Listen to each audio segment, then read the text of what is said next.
Chère communauté, amis stagiaires, bonsoir. J'espère que vous allez bien. Ce mardi 15 juin 2021. Alors, je viens tout juste de démarrer ce direct. Vous êtes déjà deux à nous rejoindre. Si vous pouvez aller dans le chat, les commentaires, et nous faire un petit coucou en mettant votre prénom, votre région. Ce serait plus sympa parce que là, vous savez, vous me voyez, mais moi, je ne vous vois pas. Et j'aime bien qu'on puisse quand même être relié davantage que simplement par un écran virtuel. Alors, s'il vous plaît, vous êtes déjà 5 à être arrivés. Si je pouvais lire vos commentaires, ce serait super. Voilà, voilà, voilà. Alors, j'essaye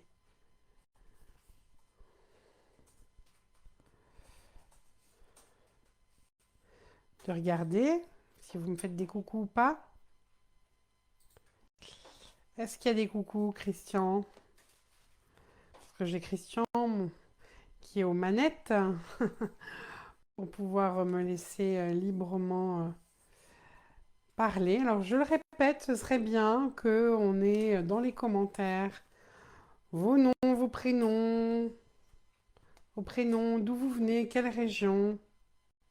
Si vous connaissez Christelle Chaya déjà, si vous avez déjà participé à des stages ou pas du tout. Voilà, donc ça me permettrait de savoir aussi si j'ai besoin de me présenter ou pas. Parce que si vous êtes en terrain connu, c'est peut-être pas la peine que je vous parle de tout mon cursus, comment j'en suis venue à canaliser Christelle Chaya, etc. Mais si vous ne faites pas de commentaires, et moi je ne les vois pas les commentaires, Christian. Hmm, il n'y en a pas. Bon, c'est comme ça, vous êtes 12 et toujours pas de commentaires. Donc je vais un petit peu attendre 1 ou 2 minutes que vous puissiez arriver. Ah, quand même, il y a Jojo Foss qui est du Québec, c'est Johanna. Bonsoir Johanna du Québec, j'espère que vous allez bien les Québécois. Il y a André, bonsoir. Il y a Annick, Annick que je connais, voilà. Bonsoir Annick. S'il y en a d'autres qui veulent bien nous faire un coucou, ce serait avec plaisir. Voilà. Alors on n'est pas nombreux ce soir. Je vous donne tout de suite une information, c'est que aussi en ce moment, nous sommes en train de migrer gentiment sur Instagram. Donc, c'est important aussi que vous puissiez me suivre sur Instagram. Il y a Vanessa qui s'occupe de notre com, de nos réseaux sociaux. Vanessa a préparé d'ailleurs une petite vidéo pour ceux qui seraient comme moi, qui auraient un peu de difficulté avec tout le niveau informatique. Donc elle a fait une vidéo très sympa où vous pouvez facilement nous rejoindre sur Instagram. Hmm. Alors on a Marie-Hélène aussi qui vient d'arriver. Bonsoir Marie-Hélène. Alors ce soir, nous avons rendez-vous là ce 15 juin 2021 pour parler un peu des portails d'ascension de l'être solaire, des temples des guérisons de nos extensions. Alors vous imaginez bien que je ne vais pas vous donner tout un cours là-dessus. Bonsoir Patrice de Salon de Provence. Je ne vais pas vous donner tout un cours là-dessus parce que vous avez vraiment du contenu pour comprendre ce que sont les portails en allant sur mon site crystalchaya.com, en allant sur agenda activité, sur le e-learning. On va vous mettre d'ailleurs le lien.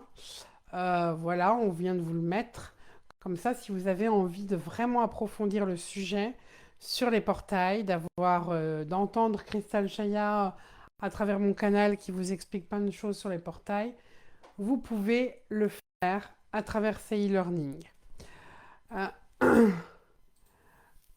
ok. Après, je vais quand même en parler, hein, évidemment, mais je ne vais pas vous faire une vingtaine d'heures de cours que vous pouvez retrouver dans ces e-learning. Tout d'abord, euh, les portails sont des lieux vibratoires qui ont déjà existé dans d'autres fréquences que celles de la Terre.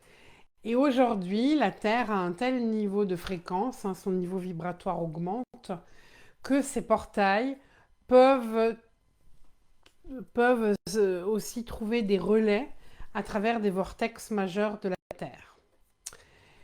Ces portails, une fois qu'ils sont interconnectés, eh bien, ils vont aussi faciliter la montée de la Kundalini de la Terre et permettre également à notre être solaire qui a commencé son processus d'adombrement, son processus de descente vers son véhicule compatible humain, eh bien, ces portails vont lui permettre de guérir ses extensions. Alors, c'est quoi une extension? Déjà, il faut un petit peu savoir ce que c'est que son être solaire. L'être solaire, c'est une partie multidimensionnelle de nous. Il y a notre divine présence je suis qui est à l'intérieur de la source. Et la première fois que cette divine présence je suis s'est extériorisée de la source, eh bien, elle s'est polarisée en une vibration féminine ou masculine. Et elle a commencé à vivre des expériences sur des étoiles, des planètes qui, il y a très longtemps de cela, n'étaient pas encore des univers ascensionnés comme aujourd'hui. C'était des planètes en évolution, comme peut l'être aujourd'hui la Terre. Et l'être solaire a commencé à incarner, à manifester ses attributs divins, ses principes divins, à se révéler finalement à lui-même en tant qu'être rayonnant. Et puis, il y a eu un temps de fracture, de séparation avec la source. Jean-Christelle Chayal explique très très bien à travers les mémoires d'Orion hein, tout ce qui s'est passé dans ce processus de séparation avec la source. Et à ce moment-là, l'être solaire est rentré en confrontation et en affrontement avec des forces involutives qui ont voulu exercer leur pouvoir de domination.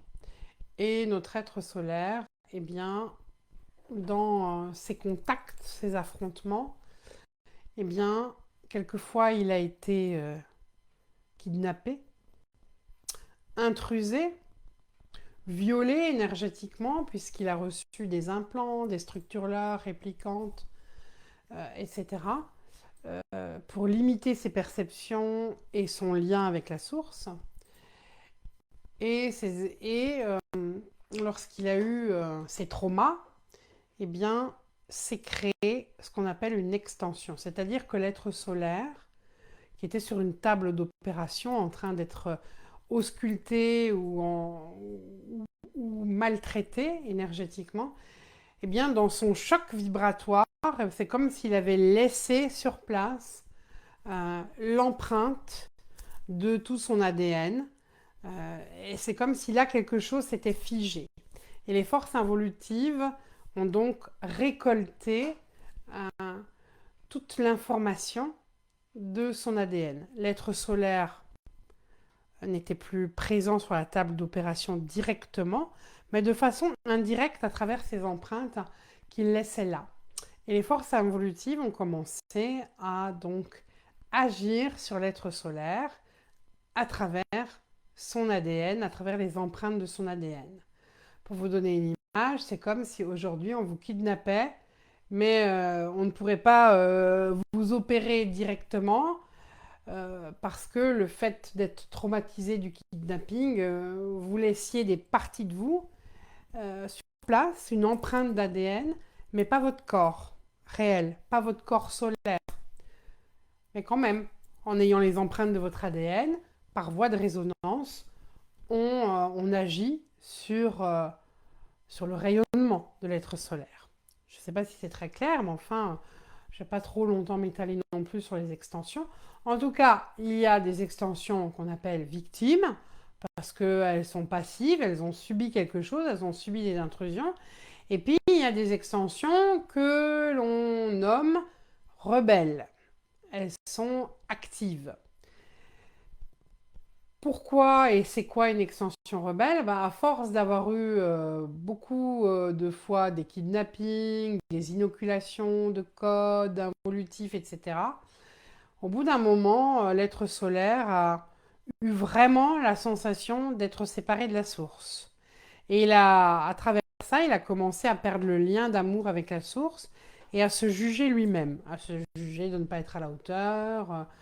Il a éprouvé des culpabilités, de l'orgueil, de la honte, du déni, de l'impuissance, même de la haine. Mais en même temps, c'est comme s'il refoulait toutes les émotions obscurcissantes qu'il a pu ressentir. Et parce que il refoule, et à chaque fois qu'il refoule, eh bien, il y a une coupure à l'intérieur de lui, et c'est comme s'il perdait des bouts de lui-même.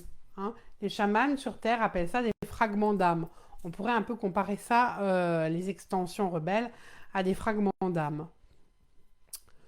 Donc on se retrouve finalement avec aujourd'hui un des êtres qui sont vous et moi, qui sommes incarnés, mais qui avons la possibilité, parce que les fréquences de la Terre augmentent et qu'elles nous le permettent, nous avons la possibilité pas seulement d'être en contact avec de la mémoire de nos vies terrestres, mais nous pouvons aujourd'hui capter de la mémoire qui date du galactique, qui date d'avant la Terre, de ce qui a précédé la Terre. Et ces programmes, finalement, que nous avons enregistrés, ces traumas que nous avons enregistrés avant l'incarnation terrestre, eh bien, on se rend compte aujourd'hui que ce qu'on récapitule sur Terre, dans notre histoire terrestre, dans nos mémoires d'incarnation terrestre, on se rend compte que il y a des liens avec ce que le maître Sananda a appelé lors du conclave le karma racine. Et justement, ces extensions, aujourd'hui, elles peuvent être traitées. Traitées dans ce qu'on appelle ces fameux portails de rédemption et de solarisation. Parce qu'au fur et à mesure que notre être solaire va descendre, eh bien, les extensions vont comme s'activer, comme se réveiller. Les programmes qu'elles portent, les distorsions, les déviances qu'elles portent se réactivent au fur et à mesure que notre être solaire se rapproche de nous ou que nous nous rapprochons de notre être solaire. Donc pour notre être solaire, qui, dans sa partie rayonnante, vibre dans des univers père-mère, eh bien, il a une opportunité en venant collaborer avec sa partie humaine incarnée.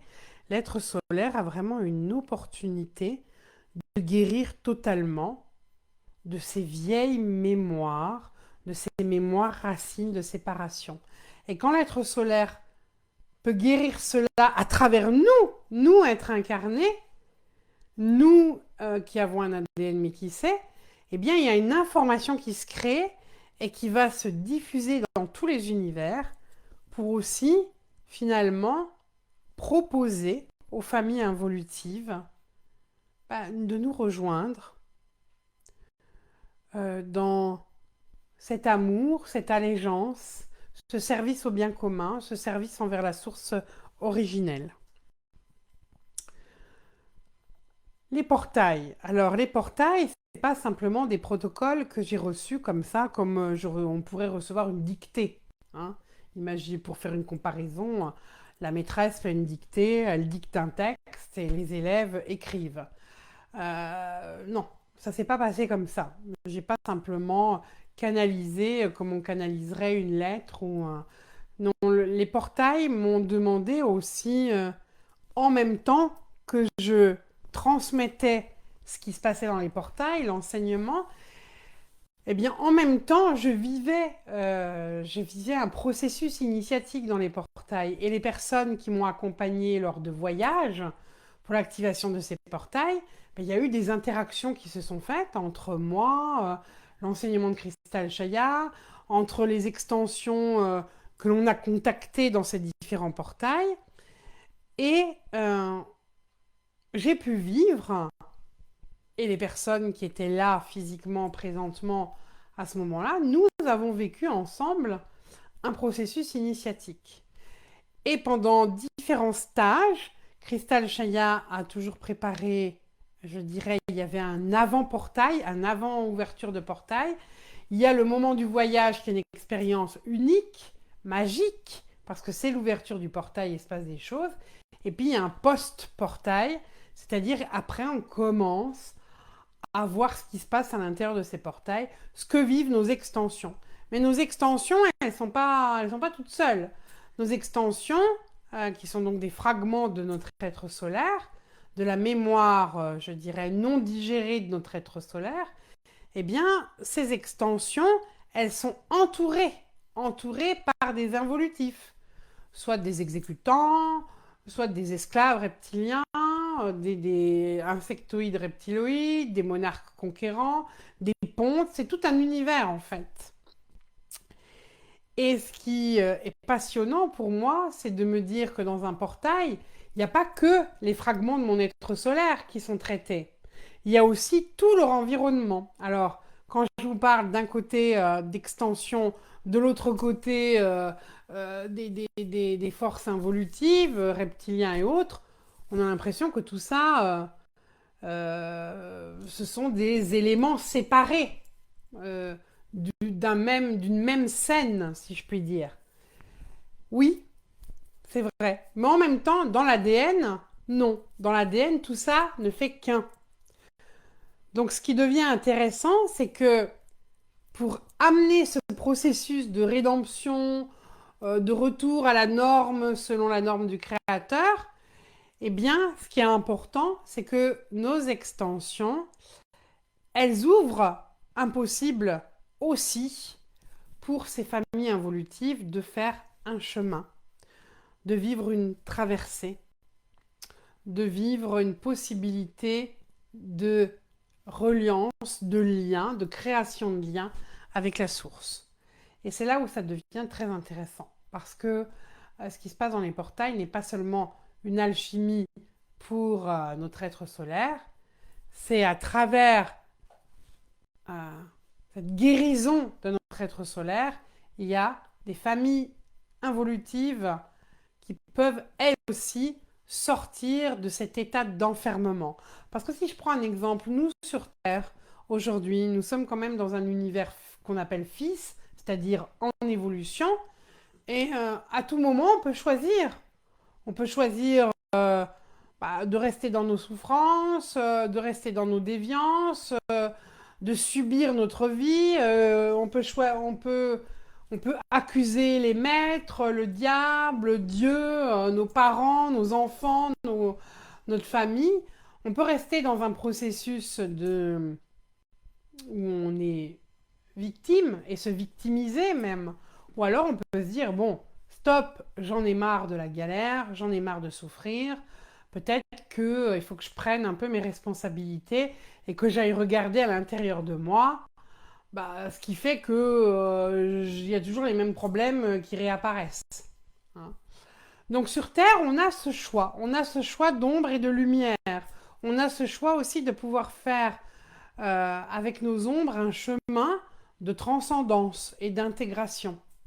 Mais il faut imaginer qu'il y a des univers, il y a des étoiles qu'on appelle des étoiles sombres, où les êtres qui sont comme nous, des êtres vivants, qui ont une conscience, eh bien, ils sont enfermés dans des strates où il n'y a aucune possibilité d'évolution. C'est comme s'ils étaient conditionnés à revivre tout le temps la même chose, comme des sortes de robots organiques.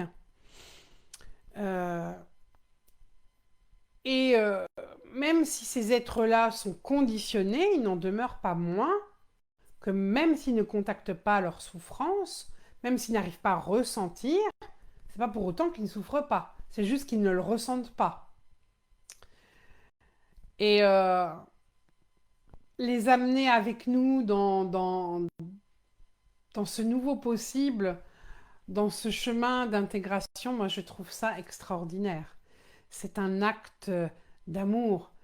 C'est, c'est aussi sortir de toute forme de jugement, de toute forme de séparation.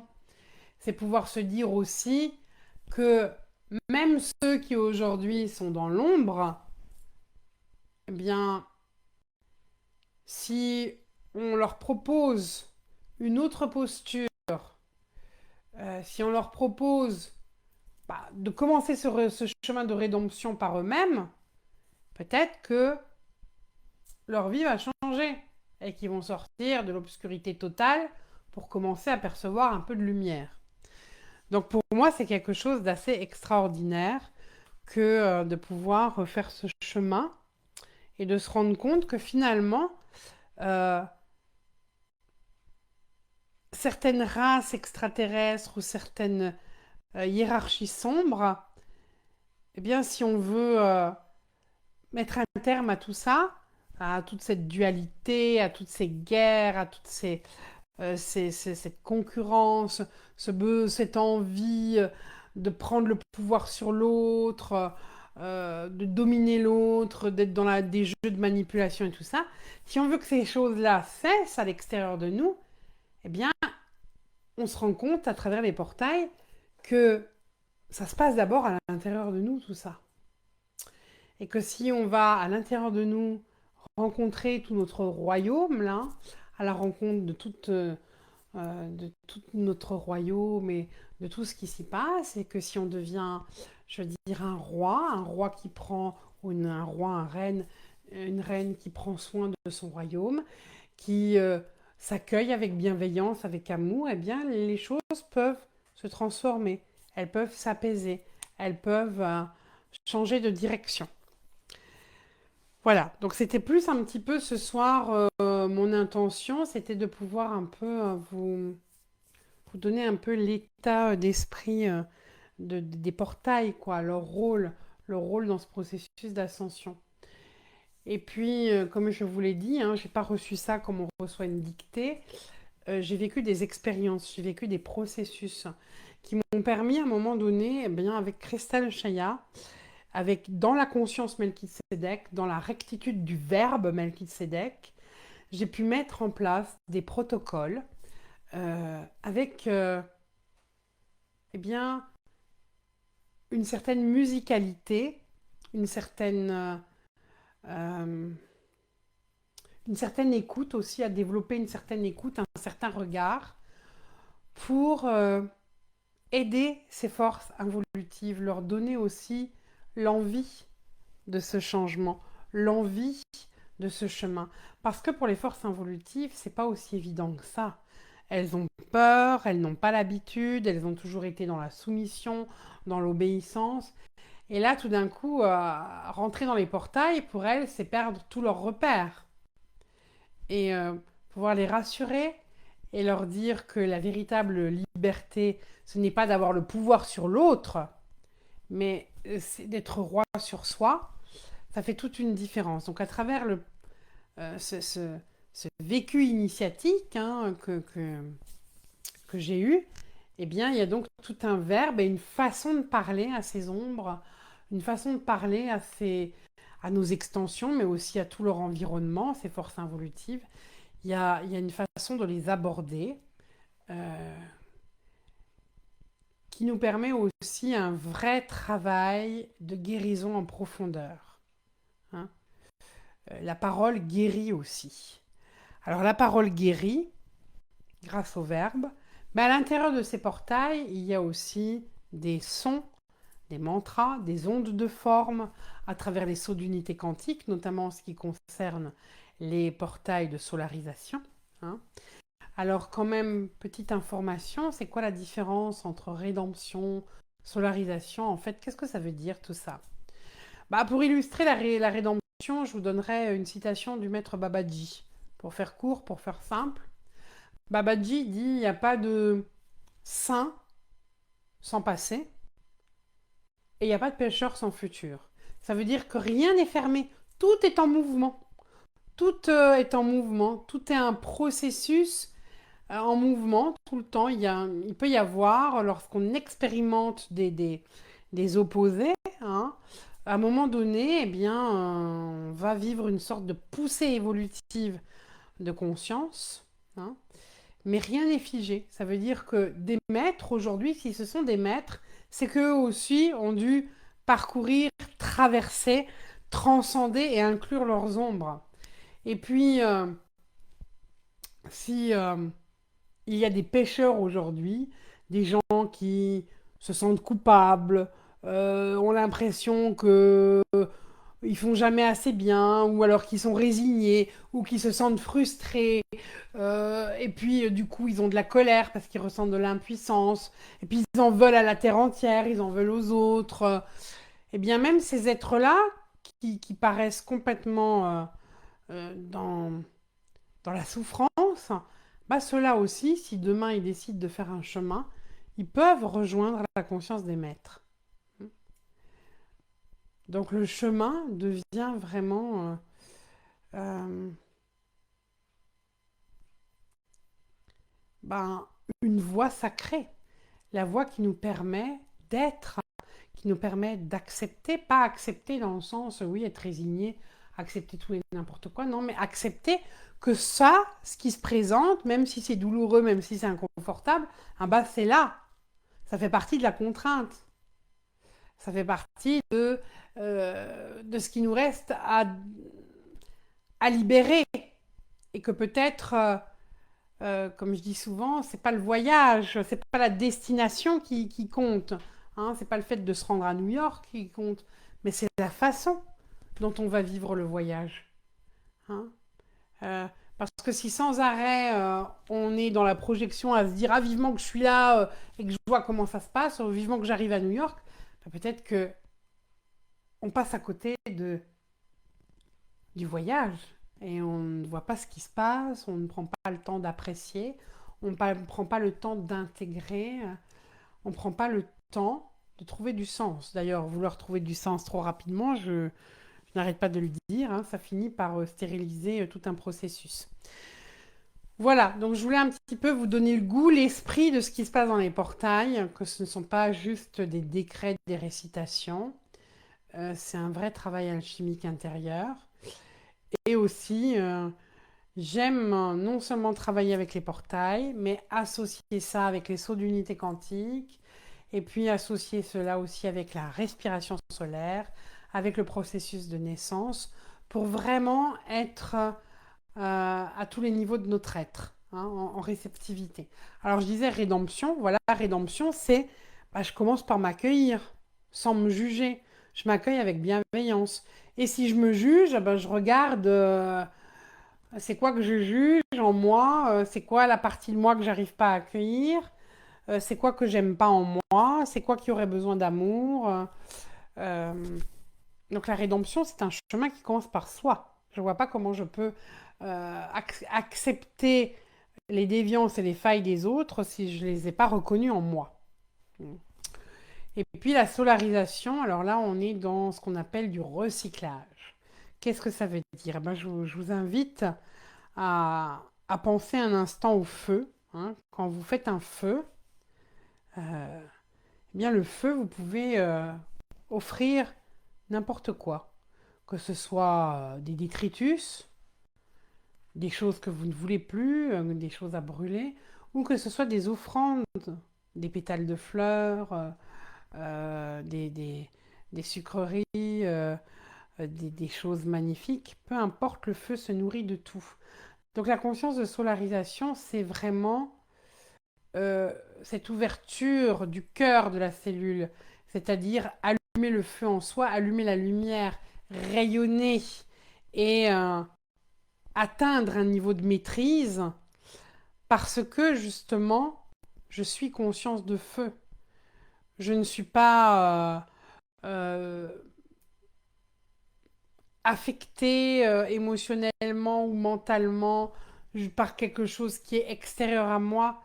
Je peux même accueillir ce qui est extérieur à moi et le transformer, l'alchimiser jusqu'à en faire une force de lumière, une force d'amour, tout simplement. Donc la solarisation, ça nous rappelle aussi que la lumière, elle n'est pas à l'extérieur de nous, elle est à l'intérieur de nous. Que les démons, Les involutifs, ils ne sont pas à l'extérieur de nous, mais ils sont d'abord à l'intérieur de nous. Et c'est parce que nous ne savons pas les accueillir de l'intérieur que nous les projetons à l'extérieur et qu'ils prennent vie, qu'ils deviennent vivants et qu'ils deviennent tellement vivants qu'ils nous perturbent dans notre chemin d'évolution. Alors actuellement, il y a 9 portails qui ont été activés, hein, 3 de rédemption, donc le Pérou à Ramumuru pour le premier portail. Ensuite, nous avons eu le deuxième portail à Komombo en Égypte. Et puis le troisième portail à Rapa Nui sur l'île de Pâques. Donc 3 portails de rédemption. Ensuite, nous avons 2 trilogies de portails de solarisation qui ont été ouverts. Donc il y a un portail, premier portail de solarisation, le Mont Shasta. Ensuite, on a eu Santorin. Ensuite, nous avons eu le Yucatan, le Mexique. Et puis la dernière trilogie qui vient de s'ouvrir, eh bien, c'est Atacama, le Chili, l'Éthiopie qui a traité la colère, et puis plus récemment, au mois de mai, en France, le Bugarache, voilà, qui est déjà une montagne ascensionnée. Et puis c'est une terre cathare, c'est un vortex très important. Le Bugarache, c'est un peu l'équivalent du Kailash au niveau vibratoire. Et donc ce portail travaille spécifiquement sur la honte. Hein, la honte, c'est bien plus euh, profond que la culpabilité, puisque dans la culpabilité, c'est je fais quelque chose, je me sens coupable, mais je peux réparer. La honte, je crois que je peux pas réparer tellement c'est horrible ce que j'ai fait, donc j'ai honte, j'aimerais disparaître, je me cache, je ne voudrais plus exister. Donc c'est quelque chose de beaucoup plus profond que la culpabilité. Et ce portail, eh bien, nous l'avons vécu, cette ouverture, ça a été une magnifique cérémonie. Et nous commençons maintenant à vivre les protocoles, à vivre des expériences, à savoir ce que nos extensions et les parts involutives, notamment les codes Dracos, qu'est-ce qui qu'est-ce qui est en train de se passer, comment est-ce qu'ils sont solarisés, quelle est l'information. Donc je ne vais pas vous en dire plus, je vous donne simplement rendez-vous en visioconférence à partir de début, je regarde vite mes dates quand même, parce que je ne les ai pas en tête par cœur. Ben, c'est à partir du 2 juillet, du 5 juillet, on aura le premier atelier qui est Transcender l'ancien pouvoir. Il sera 14h30 au Québec, donc c'est des ateliers en visioconférence live où il y a une interaction, vous pouvez poser des questions, on vit des choses ensemble. Et évidemment, vous avez un replay. Donc, admettons, même si vous avez envie de suivre ce cycle de 4 ateliers, vous dites mince, alors je ne suis pas disponible à une date, c'est pas grave, vous bénéficierez du replay. Vous pouvez évidemment payer en 4 fois, 70 euros. Donc, c'est 70 euros par atelier. Il y a 4 ateliers, donc les 4 font 280 euros. Donc le premier atelier, le 2 et le 5 juillet. Le deuxième atelier, eh bien, ce sera le 30 août et le 1er septembre. C'est la remise à la norme de la Trinité Sainte dans les 4 dimensions de notre être. Troisième atelier, c'est le 14 et le 16 septembre, le secteur M. Alors M pour aimer, pour Melchisédek, Michael et Métatron. Et puis on a le quatrième atelier, c'est Célébrons la descente de l'être solaire, qui sera le 19 et 21 octobre. Donc on va se retrouver entre juillet et octobre pour aller dans ces 4 cadrans, dans ces 4 zones de ce portail de solarisation du Bugarache qui donne l'information de la solarisation des inhibiteurs à l'intérieur même des codes Dracos. Voilà. Et ces portails ne concernent pas que les Français, concernent toute l'humanité parce que à chaque fois qu'il y a une ouverture de portail qui se fait, il y a des nettoyages et des transformations multidimensionnelles. Et bien souvent, on se rend compte que c'est en lien direct avec ce que nous sommes en train de vivre. Voilà, vous retrouvez toutes les informations si ça vous intéresse, ce cycle d'ateliers ou d'autres ateliers, parce que je donne des ateliers en visioconférence et je donne aussi des ateliers en présentiel pour vivre des expériences. Donc vous trouverez toute l'information sur mon site cristalcheya.com, l'onglet agenda activité. Vous pouvez également nous retrouver sur Instagram. Donc peut-être que Vanessa va vous mettre les coordonnées si ce n'est pas déjà fait. Voilà. Et puis je vous retrouve la semaine prochaine, le 22 juin, à la même heure, 20h30, pour vous parler de l'université d'été, l'école Melchizedek de Mintaka. Voilà. Et notre dernier rendez-vous sera le 29 juin. Et ensuite, nous serons déjà l'été. Je vous rappelle aussi qu'il reste quelques places pour l'université d'été. Ne vous faites pas trop attendre parce que vous risquez de ne plus avoir de disponibilité. Il y a également des places encore pour le stage naissance et progescence du mois d'août, mais plus sur le souffle solaire. Je vous dis à très bientôt et j'espère que vous serez avec nous pour le portail du Bugarache à partir donc du 2, 2 c'est ça, 2 et 5 juillet. Merci pour votre écoute et très belle soirée à vous. Au revoir.